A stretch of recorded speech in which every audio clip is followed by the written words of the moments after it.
నమస్తే. తెలుగుదేశం పార్టీ అధికారంలోకి వచ్చిన తరువాత కూడా ఒకంత డైలమాలో ఉంది. అధికారంలో ఉన్న పార్టీలో చేరేందుకు ఎవరైనా వస్తారు, చేరేందుకు ఉత్సాహం చూపుతారు. కానీ కార్యకర్తల మనోభావాలను కూడా తెలుసుకుని వ్యవహరించాల్సి ఉంటుంది. అప్పటి వరకు తమ పైన జులుం ప్రదర్శించిన నేతలనే చివరకు తమ జెండా కిందకు తీసుకురావడానికి కార్యకర్తలు అస్సలు హర్షించరు. పార్టీని బలోపేతం చేసుకోవడానికి చేరికలు అనివార్యమని అధినాయకత్వం భావించినప్పటికీ కేడర్లో అసంతృప్తికి మాత్రం కారణమై తీరుతుంది. గత ప్రభుత్వంలోనూ అదే జరిగింది. అప్పుడు కూడా టీడీపీ నుంచి అనేక మంది నేతలు పార్టీని వదిలి వెళ్లిపోయారు. కానీ వాళ్లంతా తిరిగి పార్టీలో చేరేందుకు సిద్ధమవుతూ ఉండడం కార్యకర్తలకు మింగుడు పడడం లేదు. ప్రస్తుత రాజకీయాలలో నాయకులు డమ్మీలు. వారు ఆర్థికంగా కొంతవరకు ఓట్లను సంపాదించే వీలుంటుంది.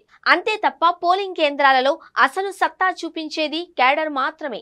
అలాంటి కార్యకర్తల మనోభావాలు దెబ్బతినేలా వ్యవహరిస్తే కేడర్లో అసహనం బయలుదేరుతుంది. అది ఏ పార్టీకైనా మంచిది కాదు.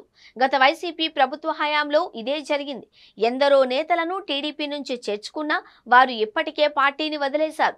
అధికారం లేకపోతే నాయకులు ఉండరు. ఇప్పుడు టీడీపీలో చేరే నేతలు కూడా రేపు ఒకవేళ అధికారం కోల్పోతే ఒక్క క్షణం కూడా ఆలోచించకుండా అధికార పార్టీలోకి వెళ్లిపోతారు. ఈ సత్యాన్ని అధినాయకత్వం గ్రహిస్తే మంచిదన్న సూచనలు సోషల్ మీడియాలో వినిపిస్తున్నాయి.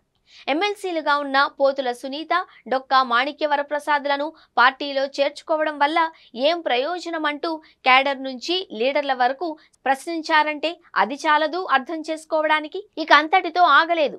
కష్టకాలంలో పార్టీకి అండగా ఉండాల్సిన సమయంలో జెండాను వదిలేసి 5 ఏళ్లు అక్కడ ఎంజాయ్ చేసి మళ్ళీ ఇక్కడ అధికారంలోకి రావడానికి ప్రయత్నిస్తే వారిని ఏమనాలి? వారి వెంట 10-20 మందో కార్యకర్తలు వస్తారు తప్పించి నియోజకవర్గంలో ఓటర్లు మొత్తం గంపగుత్తగా వచ్చే అవకాశం ఎంత మాత్రం లేదు. అయినా సరే పార్టీ బలోపేతమని బూచి చూపెట్టి నేతలను చేర్చుకునే పనికి టీడీపీ నాయకత్వం సిద్ధమవుతోంది. అయితే ఇందుకు ప్రత్యర్థిని బలహీనపరచాలి అనుకుంటుంది. కానీ జనంలో సానుభూతి వస్తుందన్న విషయం మాత్రం మరుస్తుంది. తాజాగా ఇప్పుడు ఆళ్ల నాని, అవంతి శ్రీనివాస్ వంటి వారు పార్టీలో చేర్చుకోవడానికి కారణాలు చెప్పమంటూ నేతల నుండి కార్యకర్తలు నిలదీస్తున్నారు. అంటే ఆలోచన చేయాల్సిన అధినాయకత్వం ఏమాత్రం వెనుకడుగు వేయను అంటుంది.